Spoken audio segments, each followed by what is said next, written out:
외국에서 아이를 키우면 장점도 있지만 또 안타까운 점도 있기 마련이거든요. 오늘은 그 안타까운 점에 대해서 얘기를 해보려고 하는데요. 그 중에 첫 번째가 할머니, 할아버지, 이렇게 친지들을 자주 못 만나 보는 것 같아요. 할머니, 할아버지들의 1년은 또 우리들의 1년, 아이들의 1년하고는 그 세월의 흐름의 속도나 어떤 의미 같은 게 좀 틀릴 것 같거든요. 그래서 최소한 1년에 한 번씩은 한국에 들어가 보려고 했는데 올해는 코로나 때문에 들어가지 못하고 있습니다.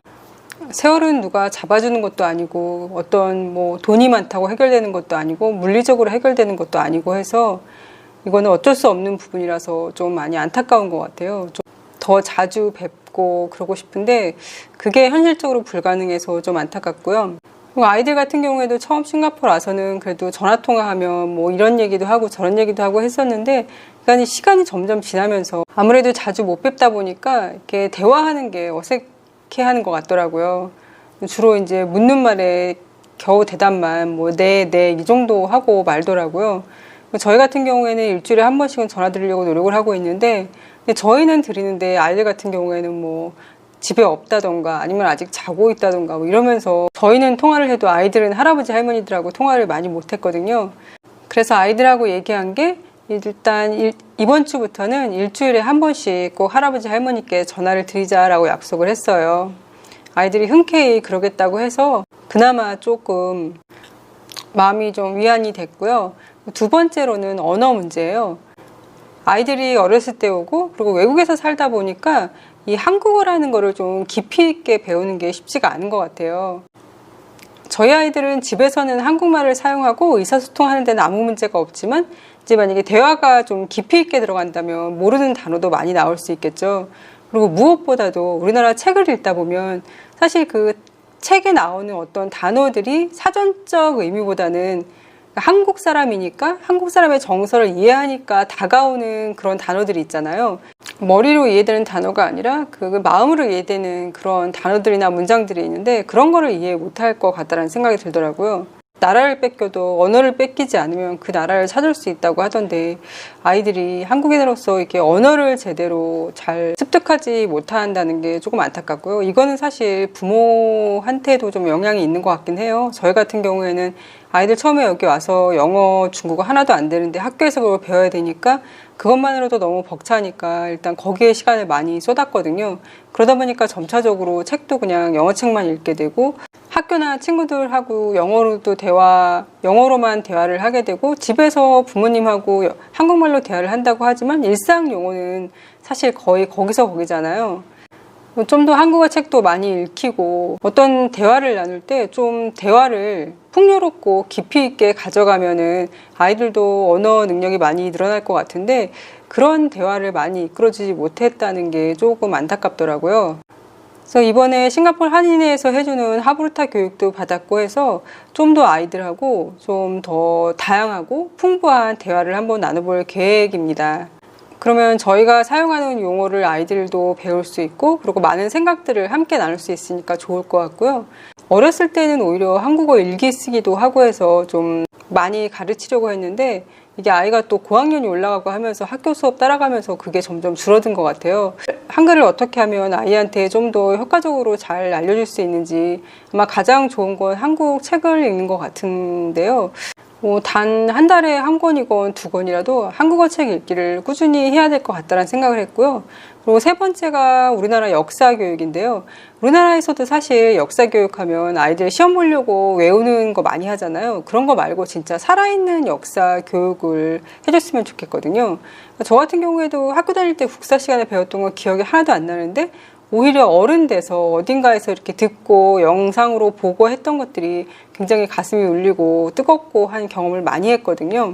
그러니까 아이들한테 그런 역사 교육을 해주고 싶은데 사실 부모가 잘 모르니까 그런 걸 제대로 못 해주고 또 여기 환경이 이렇다 보니까 이제 자료 같은 게 충분히 많지가 않은 거예요.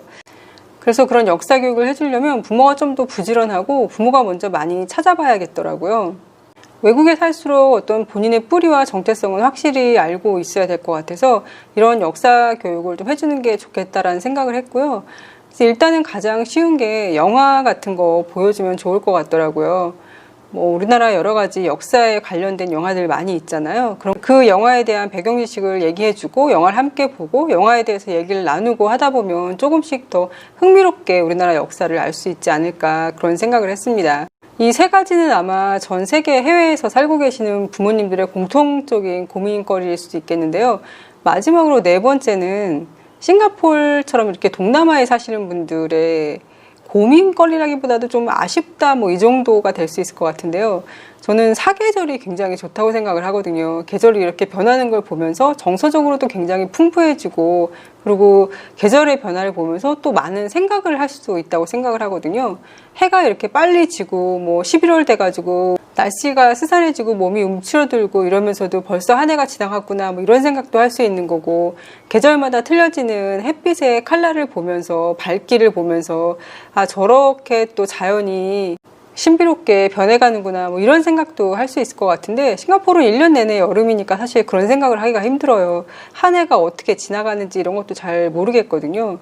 이게 막상 사계절에서 살아가면 그 사계절이 나한테 어떤 영향을 줬는지 모를 수도 있지만 그렇게 다채롭고 풍요로운 컬러들과 다양한 자연 환경이 알게 모르게 사람들한테 많은 영향을 줄 거라고 생각을 하거든요.